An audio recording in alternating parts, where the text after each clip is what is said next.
एक बेहतरीन कॉन्सेप्ट आपको बताने जा रहा हूं। आपको पता होगा कि वेल्डिंग जब होती है तो वहां पे एक व्यक्ति काले रंग का चश्मा पहन के रखता है। कई बार पेपरों में ये सवाल पूछा जाता है कि वेल्डिंग के दौरान जो व्यक्ति काले रंग का चश्मा पहना है वो कौन सा ग्लास है।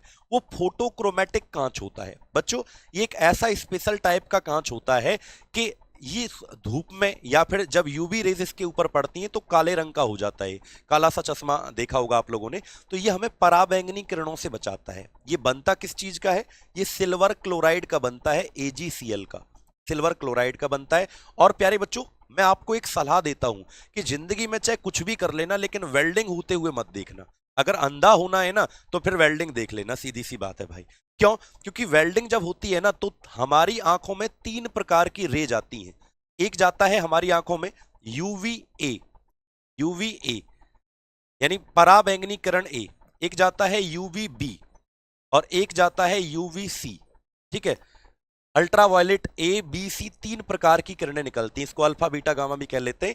और इनमें से सबसे ज्यादा ताकतवर जो होती है वो होती है UVA। मतलब इसकी वेवलेंथ सबसे ज्यादा होती है, तरंग दैर्घ्य इसकी सबसे ज्यादा होती है।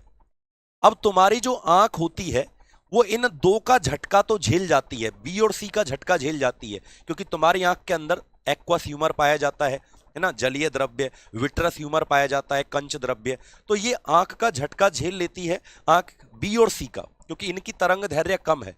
बट ए वाली जो है इसकी वेवलेंथ ज्यादा होती है, तरंग दैर्घ्य। ये तुम्हारी आंखों को जो लेंस है ना, उत्तल लेंस, कॉन्वेक्स लेंस, जो नेत्र लेंस कहते हो आप, उसको जाके टक्कर मारता है सीधा, UVA। और इसके लगातार, वैसे एक दो बार देखोगे तो आंखों में क्या होगा, वेल्डिंग देखने से लालामी आ जाती है, सूजन आ जाती है। बट आप जब लगातार देखोगे तो UVA तुम्हारी आंख के लेंस में एक प्रोटीन पाया जाता है, उसको पूरा पत्थर के जैसा बना देती है। और इस बीमारी का कोई इलाज भी नहीं है। समझ में आया? तो कभी भी मत देखिएगा।